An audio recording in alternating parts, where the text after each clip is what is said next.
अस्सलाम वालेकुम जी। Chapter 17 preparing basic financial statements. आज जो चैप्टर है ना, हम इसमें फाइनेंशियल स्टेटमेंट्स कैसे आप प्रिपेयर करते हैं वो पढ़ेंगे। ठीक है, तो एक एग्जांपल को भी हम साथ लेके चलेंगे, उसको डिस्कस करेंगे। तो ये आपने फर्स्ट चैप्टर में भी जो है ना फाइनेंशियल स्टेटमेंट्स बनाना सीखा है। Statement of financial position, statement of profit and loss, statement of change in equity, यानी फॉर्मेट आपको FA2 से पता है। ठीक है, तो इसीलिए मैं फॉर्मेट बनवाता था ताकि जब आप एक रियलिटी में प्रैक्टिकली बनाएं तो आपको बहुत इजी फील हो।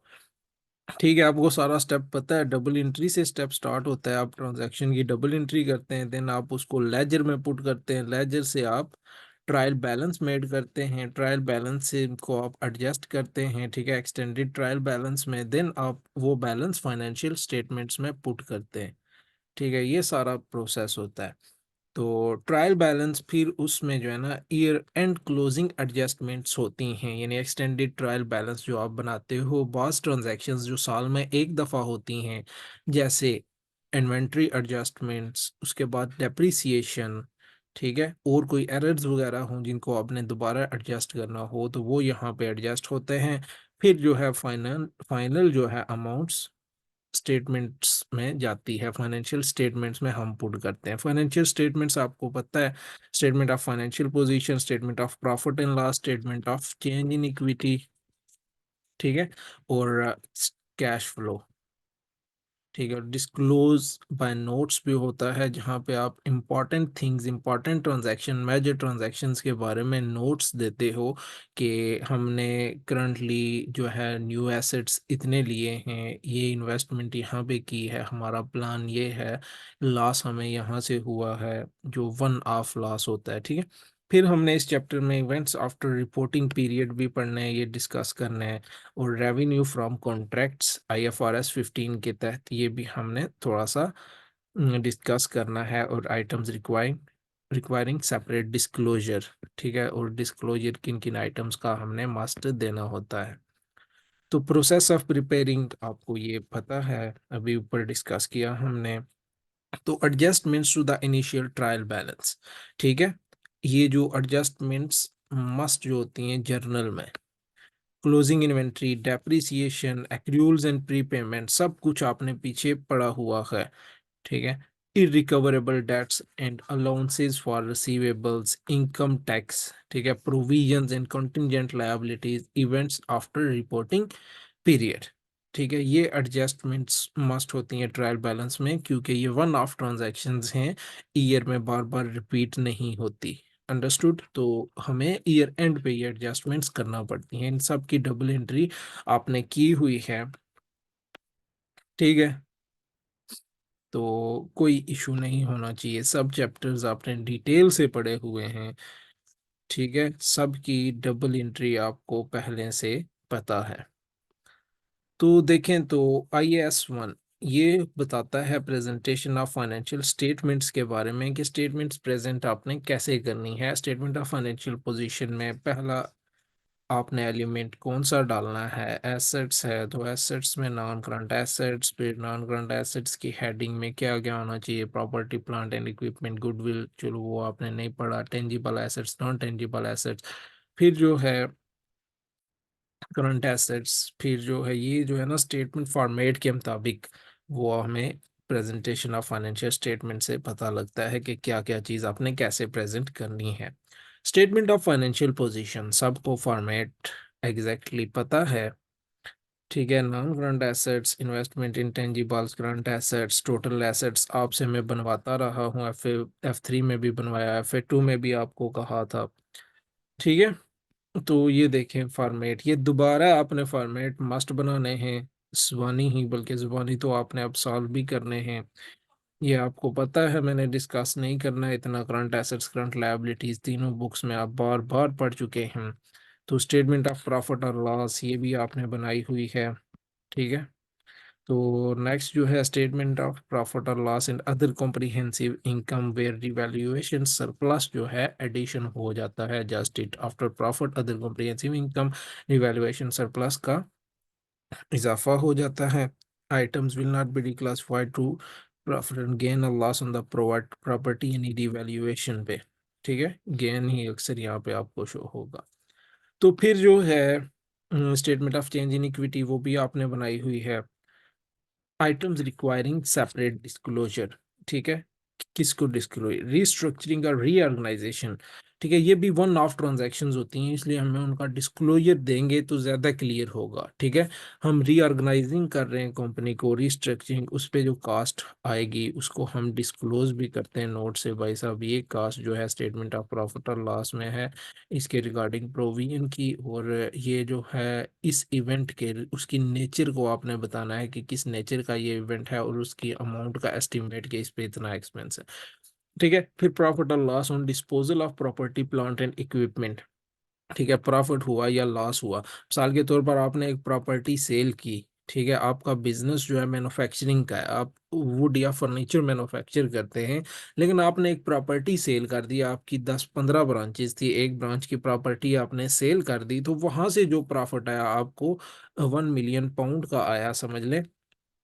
तो अब देखें, तो वो 1 मिलियन पाउंड्स आपका जेन्युइन प्रॉफिट नहीं है जो आपके बिजनेस से है, वो आउट ऑफ बिजनेस आपका जो है एक प्रॉफिट आ रहा है, तो उसको डिस्क्लोज करना है कि यूजर्स जो हैं मिसअंडरस्टैंड ना करें, यूजर्स जो हैं ये ना सोचेंगे भाई कंपनी का प्रॉफिट बढ़ गया हम शेयर ले, उनको बताएं कि क्लियर करना है कि ये प्रॉफिट इस वजह से इंक्रीज हुआ है कि हमने अपनी एक प्रॉपर्टी सेल की है, ये बिजनेस का नॉर्मल प्रॉफिट नहीं है, ठीक है।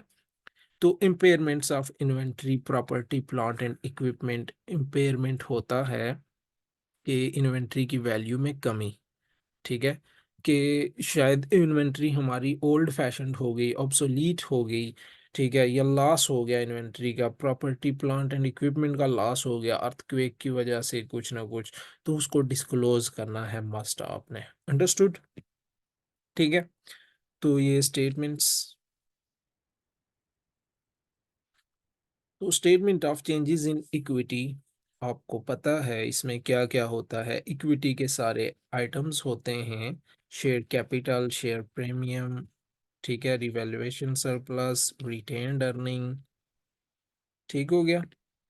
तो ये सब होता है और इनमें चेंजेस साल के दौरान इनमें क्या क्या चेंजेस हुई, रिटेन्ड अर्निंग में क्या जाता है, प्रॉफिट ऑफ द ईयर आपका जाता है, डिविडेंड्स भी यहाँ से लेस होते हैं, ये भी आपने चैप्टर 1 में बनाई हुई है, सेम एज इट इज ही है, ठीक है।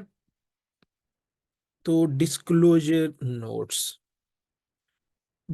नोट्स में अकाउंटिंग पॉलिसीज आपने क्या यूज की अकाउंट्स बनाते हुए, ठीक है।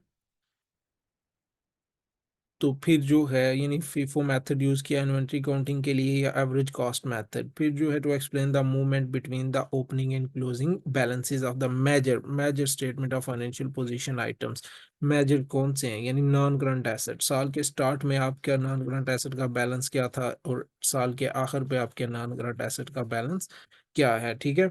सर्टेन बैलेंसेस आर कैलकुलेटेड, आपने बताना है कि आपने ये अमाउंट कैसे कैलकुलेट की, किस मेथड को फॉलो किया, to provide further explanation to the users of the financial statements are necessary for the accounts to be understandable to the users, ठीक है, ऐसी यानी डिस्क्लोजर आपका इतना क्लियर हो के और डिस्क्लोज करना है, एक्सप्लेन करना है आपने कुछ चीज़ों को ताकि यूजर्स आसानी से समझ सकें, जैसे ऊपर मैंने आपको प्रॉफिट की एग्जांपल दी कि आपने प्रॉपर्टी सोल्ड की, आपको प्रॉफिट 1 मिलियन का उससे हुआ, तो बताना है भाई ये हमारा नॉर्मल बिजनेस प्रैक्टिस में प्रॉफिट नहीं था, ये एक्सेप्शनल प्रॉफिट है, understood.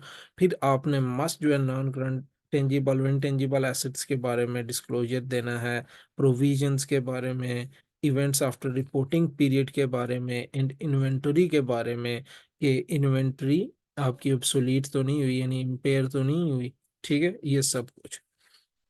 Events after reporting period या आगे भी हम पढ़ते हैं डिटेल से, प्रिपरेशन फॉर द एग्जाम के लिए, एग्जाम में आपको पता है ये मस्ट क्वेश्चन आना है, ठीक है, चांसेस इसके हैं, cash flow statement, financial statements, cash flow statement, interpretation और कंसोलिडेशन के, ठीक है। तो ये बहुत इंपॉर्टेंट है, ये आपको अंडरस्टैंड होगा तो कंसोलिडेटेड फाइनेंशियल स्टेटमेंट्स आराम से आप कर पाएंगे, स्टेप बाय स्टेप सबसे इम्पॉर्टेंट है, ये इलस्ट्रेशन है, ये आपने करनी है डिटेल से, मैं भी आपको एक अंडरस्टैंडिंग करवाता हूँ।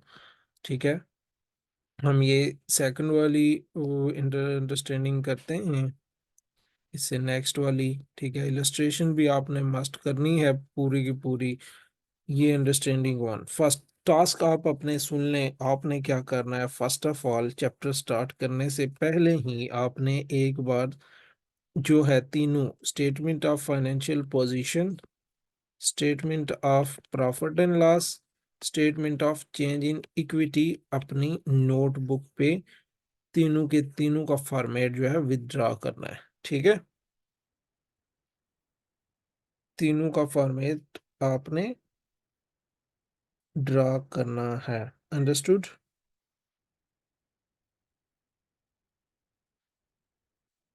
ठीक है, समझ आई? तो फिर जो है ना चैप्टर आपने स्टार्ट करना है।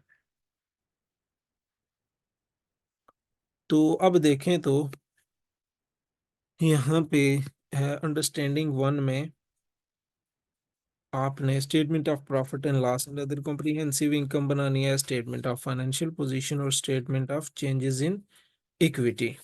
ठीक है, स्टेटमेंट ऑफ प्रॉफिट और लॉस फॉर्मेट आपको सब पता है। यहाँ पे आइटम्स एलिमेंट्स आपने सेपरेट करने हैं, तो मैं आपको पॉइंट आउट्स करवाता हूँ। ठीक है, यहाँ से स्टेटमेंट ऑफ प्रॉफिट और लॉस के एलिमेंट, सबसे पहले आपने क्या करना है, सबसे पहले आपने सेल्स के एलिमेंट्स पे जाना है। ठीक है, सेल आपकी रेवेन्यू, यहाँ पे क्या है, सेल्स एंड परचेजेस, यानी डेबिट साइड आपकी परचेजेस है और यहाँ पे आपकी सेल्स है। सेल्स पिक की आपने यहाँ पे मेंशन किया 50,000। नेक्स्ट आपको पता है फॉर्मेट में क्या आता है, आपका cost of sale. Cost of sale आपको फार्मूले से फाइंड करना पड़ता है, opening inventory plus purchases minus ending inventory. ठीक है, ओपनिंग इन्वेंट्री देखें तो यहाँ पे है कहीं पे cash at bank, ordinary shares, non current assets, loan note, inventory. ठीक है, यहाँ पे है इन्वेंटरी, ईयर एंड मस्ट आपने देख लेने हैं। ठीक है, 31 दिसंबर 2005 के लिए आपने बनानी है। तो ये है, क्लोजिंग इन्वेंट्री भी हमारे पास आ गई और ओपनिंग इन्वेंट्री भी आ गई। 8,000 ओपनिंग है, 12,000 क्लोजिंग है। 8,000 माइनस 12,000 और प्लस परचेजेस है यहाँ पे मेंशन 20,000। ठीक है, तो ये आपका नेट कितना बन जाता है, 16,000। ठीक है, 16,000 कॉस्ट ऑफ सेल्स आ गया। ये आपने लेस कराना है प्रॉफिट सेल से, तो ग्रॉस प्रॉफिट आपका आ जाएगा ये 44,000। ठीक आ गया, सॉरी ये 34,000। ठीक है, ये ग्रॉस प्रॉफिट आ गया आपका। फिर जो है आपको पता है डिस्ट्रीब्यूशन कॉस्ट्स देखनी पड़ती हैं आपको, ये यहाँ पे मेंशन है, डायरेक्ट उठा के लेस करवा दें, फिर एडमिनिस्ट्रेशन एक्सपेंसेस हैं वो लेस करवा दें, डिस्ट्रीब्यूशन कॉस्ट, एडमिनिस्ट्रेशन एक्सपेंसेस 8,000 यहाँ से लेस करवा दें, एडमिनिस्ट्रेशन एक्सपेंसेस आपके 15,550 हैं, ये लेस करवा दें। ठीक है, आपका इनके बाद जो है ना ऑपरेटिंग प्रॉफिट आ जाएगा, ये ऑपरेशंस के दौरान आपकी जो कॉस्ट्स हुई हैं। ठीक है, ये जो ऑपरेटिंग एक्सपेंसेस हैं, ऑपरेटिंग एक्सपेंसेस के बाद आपका ऑपरेटिंग प्रॉफिट। ठीक है, 26,000 में से ये लेस करें तो आपके पास जो अमाउंट आती है 10,450, ये आपके ऑपरेटिंग प्रॉफिट आ गया।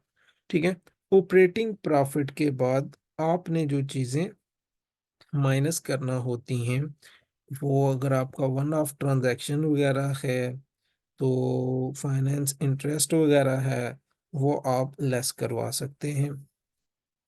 ठीक है, यहाँ पे हम देखते हैं हम्म यहाँ पे है फंडामेंटल रीऑर्गेनाइजेशन कॉस्ट है आपकी। ठीक है, रीऑर्गेनाइजिंग कॉस्ट। ठीक है, तो ये एक्सपेंस है आपका फंडामेंटल रीऑर्गेनाइजेशन कॉस्ट, जो ऊपर आपने पढ़ा था रीऑर्गेनाइजिंग पे आपको पढ़ती हैं। तो ये रीऑर्गेनाइजिंग कॉस्ट्स आपको पड़ रही हैं कितने, 2400। ये लेस होंगी। देखें कोई लोन का इंटरेस्ट वगैरह तो नहीं आपने देना। लोन इंटरेस्ट पेड जो आपने किया हुआ है फॉर द ईयर 800। ठीक है, तो ये 800 फाइनेंस चार्ज या इंटरेस्ट कॉस्ट जो है आपकी 800 है, ये आपने लेस करनी है। फिर जो आ जाएगा प्रॉफिट बिफोर टैक्स। ठीक है, तो ये प्रॉफिट बिफोर टैक्स आपका आ जाएगा 7250। ठीक है, फिर जो है इस पे आपने क्या करना है, टैक्सेशन इसमें से लेस करना है, यानी इस पे टैक्सेशन कैलकुलेट करना है। ठीक है, टैक्सेशन कितना है जी, टैक्सेशन प्रेफरेंस टैक्स, टैक्स ये है 500 प्रीवियस ईयर के रिलेटेड है, क्रेडिट में हो रहा है। ठीक है, क्रेडिट का मुराद क्या है, आपने ओवर प्रोविजन की थी लास्ट ईयर में, तो इस साल आपका टैक्स कितना है, closing inventory balance on the suspense account balance of the income tax account represents an over provision। Credit side था तो ओवर प्रोविजन है, आपको पता है ओवर प्रोविजन लेस होती है करंट ईयर के टैक्स में से, अंडर प्रोविजन ऐड होती है क्योंकि आपने एस्टिमेट से ज्यादा टैक्स पे कर दिया था। तो tax for the current year is estimated at $3000, यानी आपने पे कम करना था, एस्टिमेट आपने ज्यादा किया हुआ था। तो टैक्स जो है आपका इस ईयर का 3000 है, तो लास्ट ईयर में आपकी ओवर प्रोविजन थी, तो 500 आप लेस करेंगे, तो आपका टैक्स जो है करंट ईयर का एस्टिमेट 2500 होगा। ठीक है, तो वो आप लेस करवाएंगे प्रॉफिट बिफोर टैक्स में से, तो प्रॉफिट आफ्टर टैक्स आ जाएगा। यहाँ से आप डिविडेंड डिस्ट्रीब्यूट कर सकते हैं, प्रॉफिट आफ्टर टैक्स। ठीक है, ये प्रॉफिट फॉर द ईयर जो आपका होगा, ये वाली अमाउंट होगी 4750। ओके, ये प्रॉफिट आफ्टर टैक्स आ गया। फिर हम देखते हैं अदर कॉम्प्रिहेंसिव इनकम में से यहाँ पे कोई चीज है, रिवैल्यूएशन है। कह रहे हैं building whose carrying amount is currently 5000 is to be revalued to 11,000। Directly इन्होंने कैरिंग अमाउंट ही दी हुई है, और ऊपर से इन्होंने रिवैल्यूड अमाउंट भी दी हुई है। रिवैल्यूड कितने की हुई, 11,000 की, 5,000 से 11,000 की, यानी 6,000 से उसकी वैल्यू इंक्रीज हुई। तो हमारा रिवैल्यूएशन सरप्लस कितना आया, 6,000 का। ठीक है, तो रिवैल्यूएशन सरप्लस 6,000 का आया, तो अदर कॉम्प्रिहेंसिव इनकम हम ऐसे मेंशन कर देंगे। ठीक है, तो revaluation surplus in the year 6,000, तो टोटल कॉम्प्रिहेंसिव इनकम में हम इसको इसमें प्लस कर देंगे, 10,750 आ जाएगा टोटल कॉम्प्रिहेंसिव इनकम के तौर पे। ठीक है, तो ये हमारा टोटल कॉम्प्रिहेंसिव इनकम सॉल्व हो गया। यहाँ तक स्टेटमेंट ऑफ प्रॉफिट और लॉस बिल्कुल इजी थी। ठीक है, ये कॉम्प्लेक्स होती है, आहिस्ता आहिस्ता आप करते जाएंगे, कॉम्प्लेक्स भी होती जाएंगे, इनमें न्यू ट्रांजैक्शंस आते जाएंगे। नेक्स्ट जो है स्टेटमेंट ऑफ फाइनेंशियल पोजीशन। ठीक है, स्टेटमेंट ऑफ